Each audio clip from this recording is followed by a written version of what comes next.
Last લેક્ચરમાં આપણે LCR એસી શ્રેણી પરિપથ માં કળા તફાવતનું સૂત્ર છે એ ફેઝરની રીતથી મેળવ્યું કે જેમાં આપણે વોલ્ટેજ ના ફેઝરો દોરી અને એના પરથી કળા તફાવતનું સૂત્ર મેળવેલું, જે આપણને આ મુજબ મળ્યું હતું: tan delta is equal to xc minus xl upon r. વિદ્યાર્થી મિત્રો, આ જે ફોર્મ્યુલા છે એ બીજી રીતે પણ મેળવી શકાય છે. બીજી મેથડ એટલે એ વિશ્લેષિક મેથડ, ઉકેલ, કે જેમાં આપણે એનાલિટિકલ મેથડથી આ મેળવવાના છીએ. તો સૌથી પહેલા બીજી રીત છે એ જોઈ લઈએ. દાખલા તરીકે આપણી પાસે કોઈ LCR AC શ્રેણી પરિપથ છે કે જેમાં એક ઇન્ડક્ટર, એક કેપેસિટર અને એક અવરોધ, આ ત્રણેય ઘટકો છે એમને શ્રેણીમાં જોડેલા છે. આ ઇન્ડક્ટરનો PD એટલે એને VL કહી દો, કેપેસિટરનો PD એટલે એને VC કહી દો, અને અવરોધનો PD એટલે એને VR કહી દો. તો દરેક ઘટકોના છેડા વચ્ચેનો વિદ્યુત સ્થિતિમાનનો તફાવત એને આપણે PD કહીએ છીએ. આ બંધ પરિપથ છે, એમાં LCR AC શ્રેણી પરિપથ જે બંધ પરિપથ છે એમાં કિર્ચોફનો નિયમ લાગુ પાડીએ તો નિયમ અનુસાર લાગુ પાડેલ વોલ્ટેજ એ પરિપથની અંદર જેટલા પણ ઘટકો છે દરેકના PD ના સરવાળા જેટલા, એટલે VL, VC અને VR નો સરવાળો કરો ઇઝ ઇક્વલ ટુ V થાય. VL એટલે ઇન્ડક્ટરનો PD, તો ઇન્ડક્ટરના બે છેડા વચ્ચેનો PD આપણે મેળવી ચૂક્યા છે આગળ, E બરાબર L di/dt. એટલે અહીંયા મેં મૂકી દીધું છે ઇન્ડક્ટરનો PD L di/dt. કેપેસિટરનો PD, જો કેપેસિટરની પ્લેટ પરનો વિદ્યુતભાર Q હોય, કેપેસિટરનું કેપેસિટન્સ C હોય, તો PD Q/C થશે. અને અવરોધનો PD એટલે +I × R છે, is equal to Vm sin omega t, જે આપણે લાગુ પાડેલા AC વોલ્ટેજ છે, જે પરિપથનું વોલ્ટેજનું સમીકરણ કહેવાય. હવે આ સમીકરણની અંદર Q અને I બંને છે, એટલે આપણે આ સમીકરણ છે એમાં વિદ્યુતભાર Q છે એ બદલાય તો પ્રવાહ બદલાય છે, એટલે I નો આધાર જે છે એ Q છે. તો સૌથી પહેલા જે ઇક્વેશન્સ છે એને આપણે Q ના ફોર્મમાં ફેરવવું છે. તો Q ના ફોર્મમાં ફેરવવા માટે આપણે ભણી ગયા છીએ કે વિદ્યુતભારના ફેરફારનો દર હોય એને વિદ્યુત પ્રવાહ કહેવાય, એટલે dQ/dt is equal to I થાય. હવે આનું ફરીથી વિકલન કરી નાખીએ તો di/dt, t ની સાપેક્ષે આનું વિકલન કરો એટલે di/dt, તો અહીં d2Q/dt² થશે. એટલે Q નું જે આ ઇક્વેશન જે છે વોલ્ટેજનું, એને આપણે Q ના ફોર્મમાં ફેરવવાનું છે. તો ઉપરના સમીકરણની અંદર di/dt છે એની જગ્યાએ આપણે d2Q/dt² મૂકી દો, +Q/C. એમના IR છે એમાં I ની વેલ્યુ dQ/dt મૂકી દો અને Vm sin omega t. એટલે આપણું આ આખું ઇક્વેશન છે એ Q ના ફોર્મમાં આવ્યું છે, બરાબર, કે જે આ મુજબ L d2Q/dt² + Q/C + R dQ/dt. હવે આમાં હું થોડું આ જે પદ છે એને આપણે ક્રમમાં ગોઠવી દઈએ. ક્રમમાં ગોઠવી એટલે આ પ્રમાણે ફેરફાર કરી નાખીએ. R વાળું પદ આગળ લઈ લો એટલે dQ/dt ની 1 ઘાત થાય, અહીંયા 2 ઘાત છે, બરાબર, d2Q/dt² પ્લસ અહીંયા લખી નાખું છું Q/C. તો આ પ્રમાણે આપણે એને ગોઠવી દીધા એટલે આખું જે સમીકરણ મળ્યું જે વિદ્યુતભાર Q નું વિકલ સમીકરણ કહેવાય. આવું એક ઇક્વેશન છે ધોરણ 11 સાયન્સ ની અંદર. બળ પ્રેરિત અવમંદિત દોલનો છે એ ધોરણ 11 માં આવે છે, બરાબર. એમાં આવું જ સમીકરણ આવે છે અને આ પ્રકારનું વિકલ સમીકરણ હોય એનો ઉકેલ આ મેં એક ધારી લીધો છે. ધારો કે આ વિકલ સમીકરણ છે એનો એક ઉકેલ Q બરાબર Qm. હવે Q નું સમીકરણ છે તો સ્વાભાવિક છે કે તમને ઉકેલ પણ Q ના ફોર્મમાં જ મળવાનો છે. Q બદલાય છે એટલે મહત્તમ મૂલ્ય Qm, આ એનો કંપવિસ્તાર થયો, sin omega t + 5. વોલ્ટેજ આપણો સાઇન વિધેય છે એટલે આપણો વિદ્યુત ભારનું સમીકરણ પણ સાઇન વિધેય અનુસાર આપણને મળ્યું. બરાબર. હવે આ જે ઇક્વેશન છે એમાંથી આપણે d2q/dt² અને dq/dt શોધવા છે. એટલે q ધારી લીધો ઉકેલ. હવે આ ઉકેલ છે એનું આપણે વિકલન કરી નાખીએ. તો t ની સાપેક્ષે વિકલન લઈ એટલે dq/dt ઇક્વલ ટુ, એટલે આ લખો તો લખી નાખજો, ઉપરોક્ત ઉકેલનું t ની સાપેક્ષે વિકલન લેતા.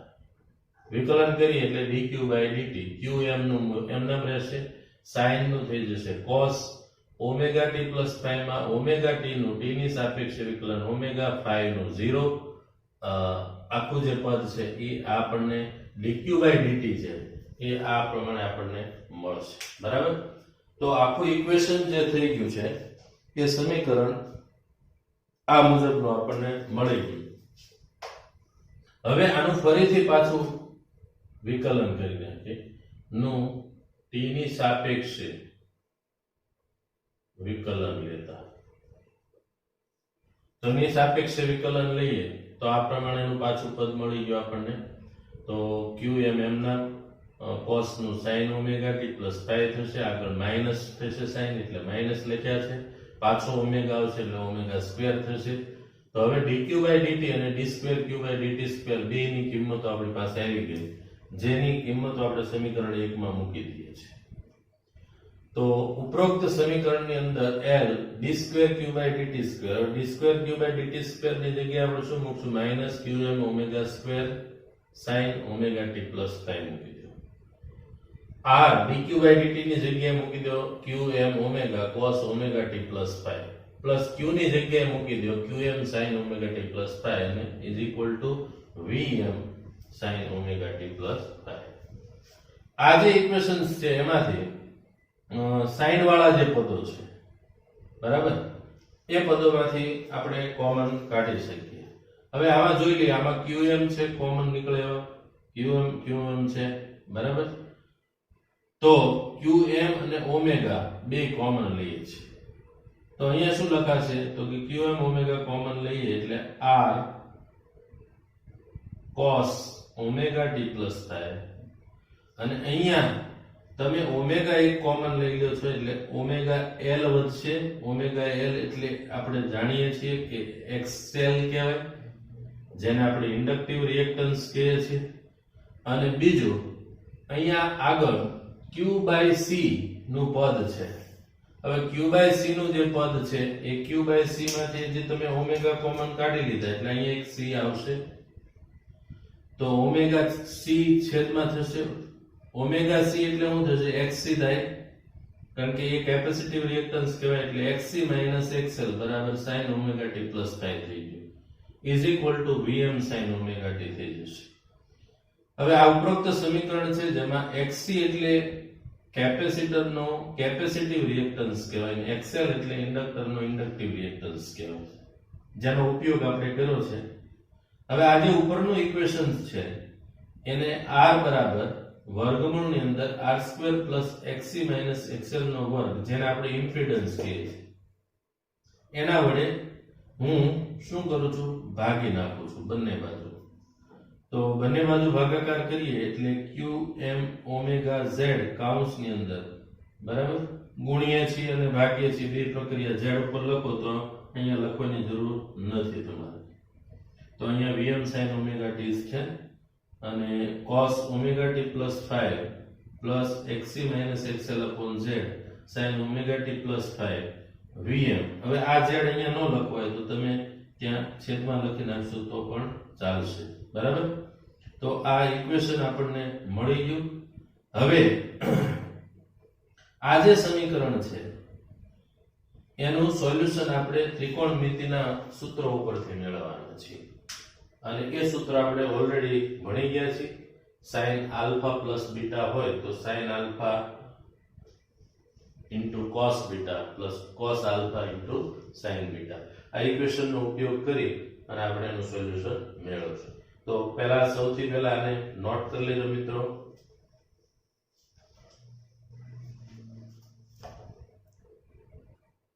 વિદ્યાર્થી મિત્રો, આ જે ઇક્વેશન આપણને મળ્યું, જે લાસ્ટ ઇક્વેશન હતું, એ ઇક્વેશન્સ છે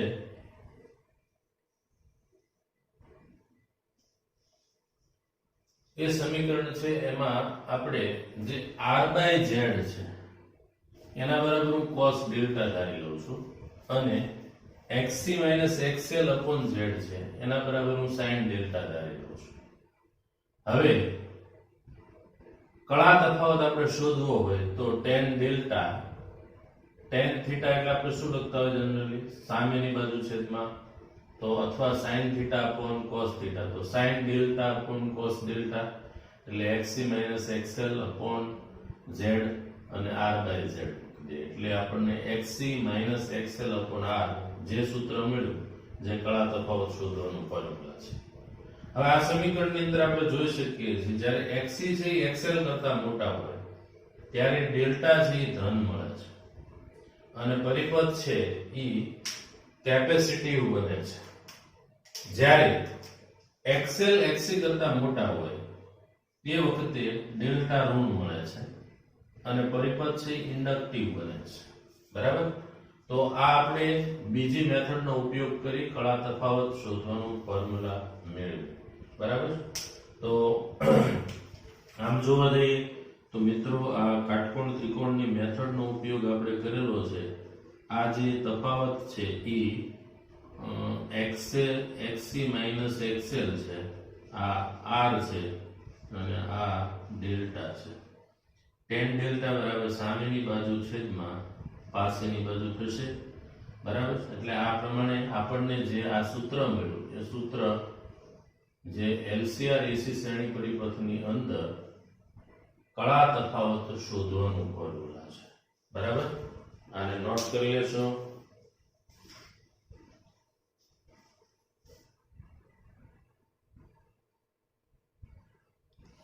વિદ્યાર્થી મિત્રો, LCR AC શ્રેણી પરિપથમાં અનુનાદ વિશે સમજાવો. અનુનાદ રેઝોનન્સ આ એક થિયરિટિકલ ક્વેશ્ચન છે જે તમને 3 માર્ક્સમાં અથવા 2 માર્ક્સમાં પૂછવું હોય તો આપણને પૂછી શકે છે. LCR AC શ્રેણી પરિપથ માં અનુનાદની ઘટના વિશે સમજાવો.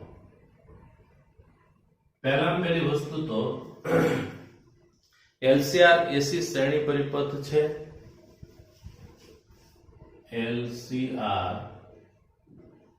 AC શ્રેણી પરિપથનો ઇમ્પિડન્સ એટલે કુલ અવરોધ.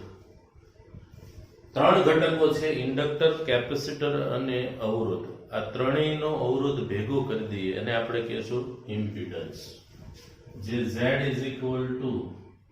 વર્ગમૂળની અંદર r² xc xl નો વર્ગ છે. હવે આ LCR AC શ્રેણી પરિપથમાં વહેતો મહત્તમ પ્રવાહ જોતો હોય તો Im બરાબર Vm upon mod Z થાય અથવા Vm upon Z લખીએ છીએ. તો Im equals to Vm ના છેદમાં વર્ગમૂળમાં r² પ્લસ xc xl નો સ્ક્વેર. આ મહત્તમ પ્રવાહનું સૂત્ર મળ્યું. હવે LCR AC શ્રેણી પરિપથમાં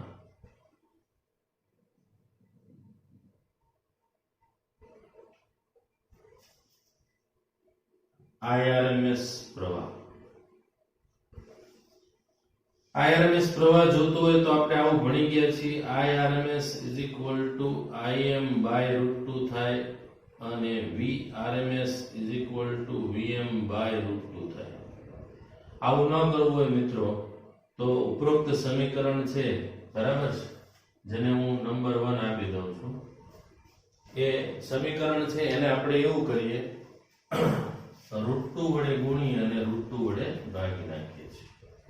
એટલે સમીકરણ 1 ને √2 વડે ગુણતા અને ભાગતા. તો અહીંયા લખાશે Im બાય √2 અને ગુણાકારમાં √2 લખી નાખું છું ઇઝ ઇક્વલ ટુ Vm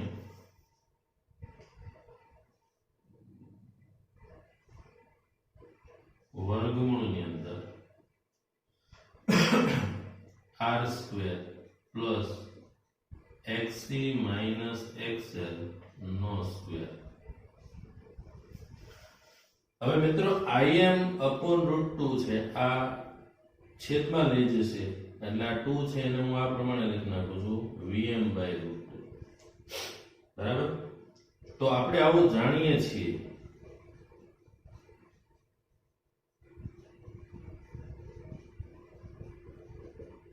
કે Irms બરાબર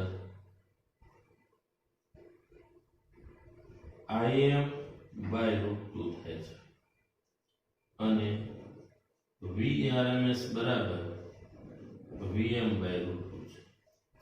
તો ઉપરોક્ત ઇક્વેશન જે છે આપણી પાસે એ સમીકરણની અંદર આપણે Im બાય √2 છે એની જગ્યાએ હું Irms લખી નાખું છું.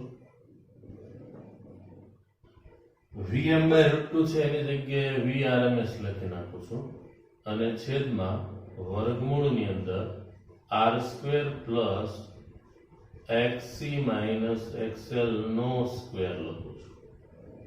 હવે આ જે સમીકરણ મળ્યું એ LCR AC શ્રેણી પરિપથમાંથી જે આ Irms પ્રવાહ પસાર થતો હોય એનું સૂત્ર આપણને મળ્યું છે. તો આને ઇક્વેશન નંબર 3 આપી દઉં છું. આ જે સમીકરણ છે એ Irms પ્રવાહ ક્યારે મહત્તમ બને તો અહીંયા લખું છું જ્યારે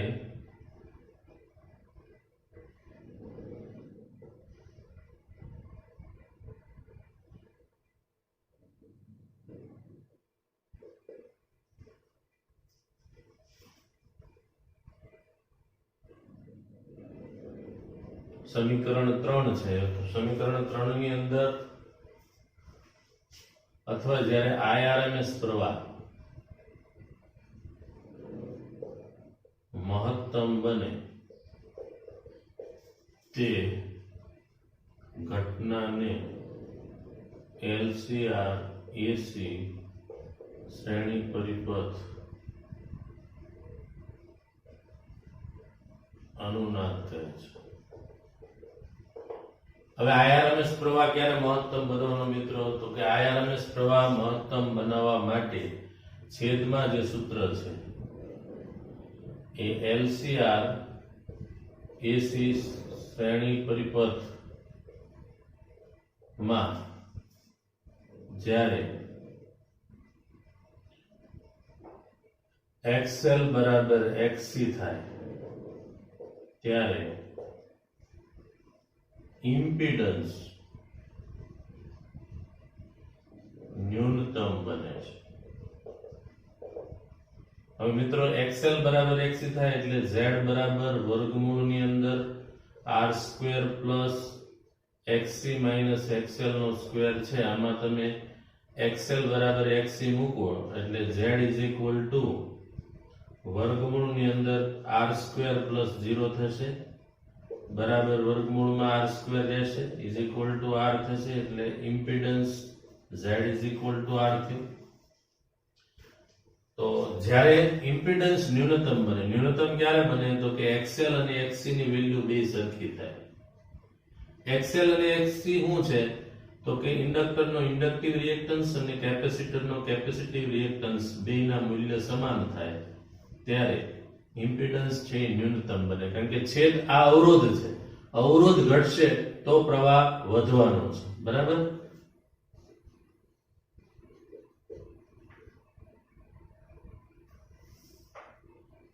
અને IRMS પ્રવાહ મહત્તમ બને છે.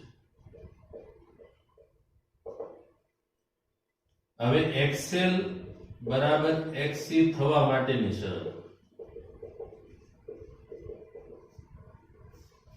તો આ બેને સરખા કરતા હોય, XL એટલે ઓમેગા L થયું, XC એટલે ઓમેગા C થયું, બરાબર છે. એમાંથી આપણે ઓમેગા એટલે કોણીય આવૃત્તિ છે, એને હું કરતા બનાવી દઉં એટલે 1/LC થયું. અહીંયા વર્ગ થશે, ઓમેગા આ બાજુ લાવો એટલે ઓમેગા બરાબર 1/√LC.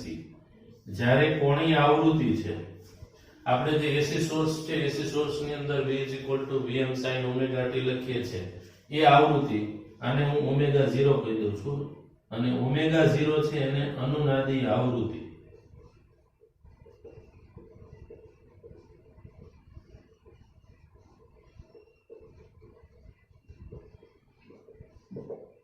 તો ઉપરોક્ત સમીકરણની અંદર જ્યારે ઓમેગા ની કિંમત છે 1/LC મૂકીએ ત્યારે શું થાય છે, તો કે ઇમ્પિડન્સ ની અંદર જે આ બીજું પદ છે એ શૂન્ય બને, એટલે ઇમ્પિડન્સ ન્યૂનતમ થઈ જાય.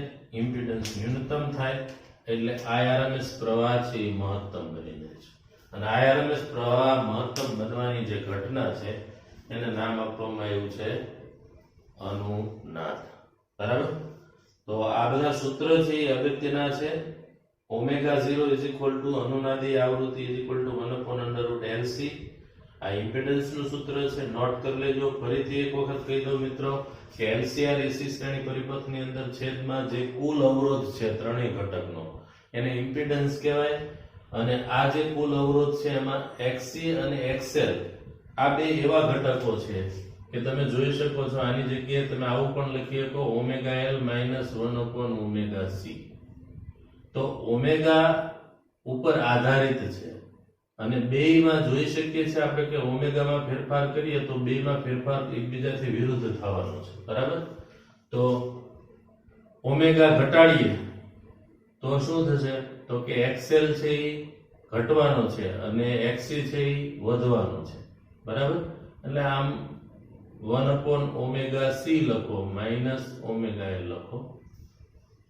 તો આ પ્રમાણે જ્યારે એ પદ આખું 0 થાય ત્યારે ઇમ્પિડન્સ ન્યૂનતમ બને. એટલે કહેવાનો મતલબ ઇન્ડક્ટર અને કેપેસિટર બંનેના જે રિએક્ટન્સ, ઇન્ડક્ટિવ અને કેપેસિટિવ રિએક્ટન્સ એકબીજાની અસર શું કરે છે, નાબૂદ કરે છે. બરાબર. નાબૂદ કરે એટલે આ છેલ્લો ભાગ છે એ શૂન્ય થઈ જાય એટલે ઇમ્પિડન્સ ન્યૂનતમ બની જાય. કેટલો ન્યૂનતમ બને છે, તો એવું પૂછી શકે અનુનાદ વખતે LCR AC શ્રેણી પરિપથનો ઇમ્પિડન્સ, તો માત્ર અવરોધ હોય એ જ વધે છે એટલે Z બરાબર R. ઓકે. તો આને નોટ કરી લેજો મિત્રો. ખૂબ અગત્યનો ટોપિક છે એક્ઝામ્પલ માટે, વેરી મોસ્ટ IMP. અને અધર કોમ્પિટિટિવ એક્ઝામ છે, JEE હોય કે NEET હોય, એમાં આને ધ્યાનમાં રાખી, બેઝિક નોલેજ ને ધ્યાનમાં રાખીને ક્વેશ્ચનો પૂછાતા હોય છે. બરાબર. તો નોટ કરી લો.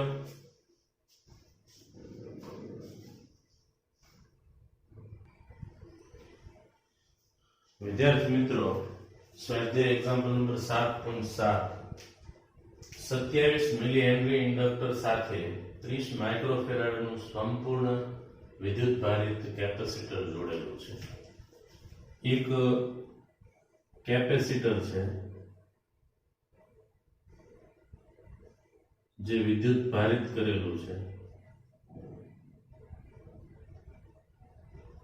જેની સાથે એક ઇન્ડક્ટર જોડેલો છે.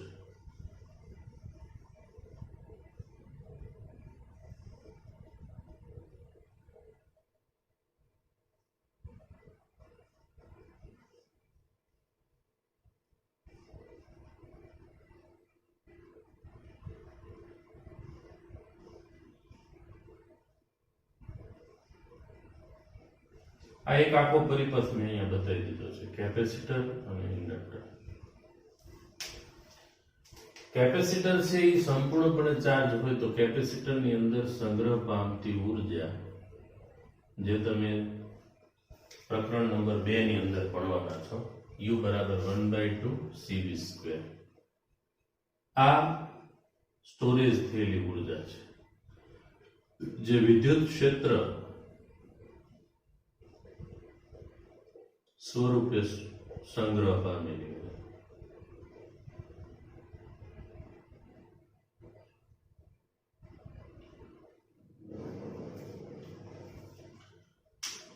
તો આવો જે પરિપથ હોય એને એલસી પરિપથ કહેવાય, જેમાં પરિસ્થિતિ આવી થાય જેવી તમે કળ છે એને ચાલુ કરશો એટલે તરત જ શું થશે તો કે કેપેસિટરની પ્લેટ પરનો વિદ્યુત ભાર છે એ ઘટવા લાગે.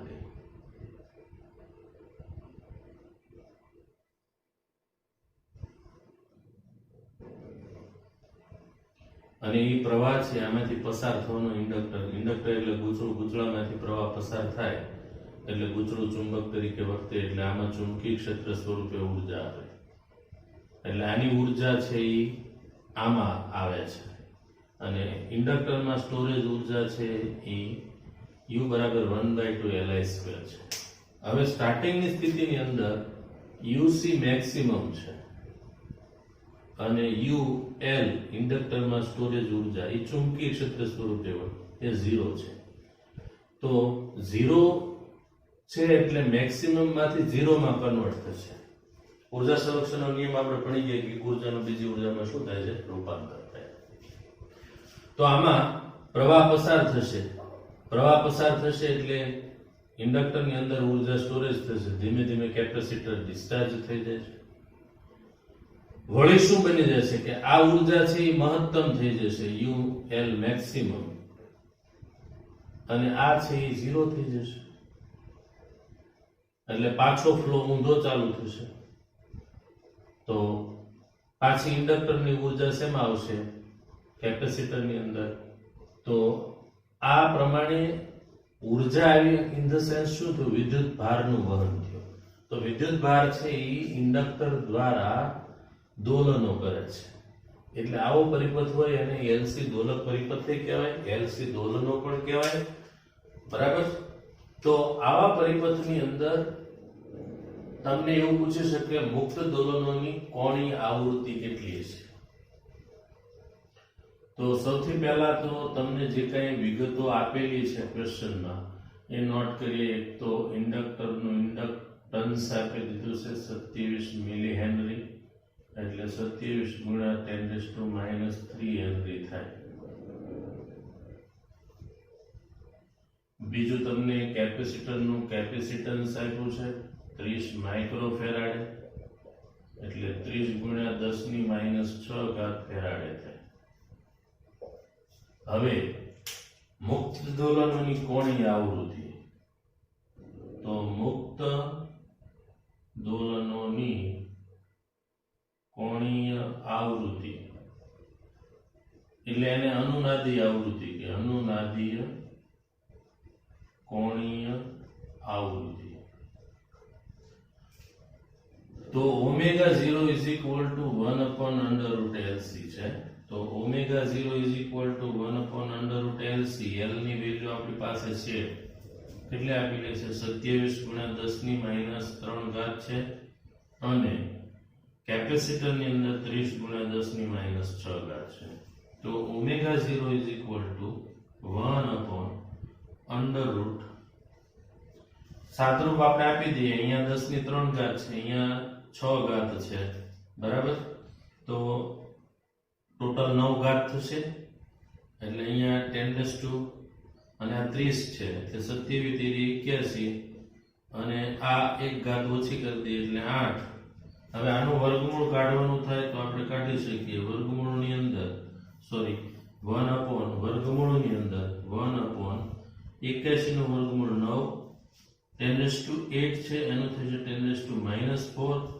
એટલે આ પ્રમાણે ω0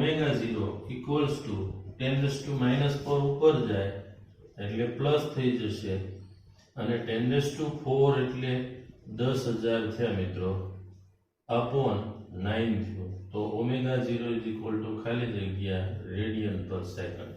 આ તમને આવૃત્તિ મળી ગઈ છે. બરાબર. તો નોટ કરી લેજો મિત્રો.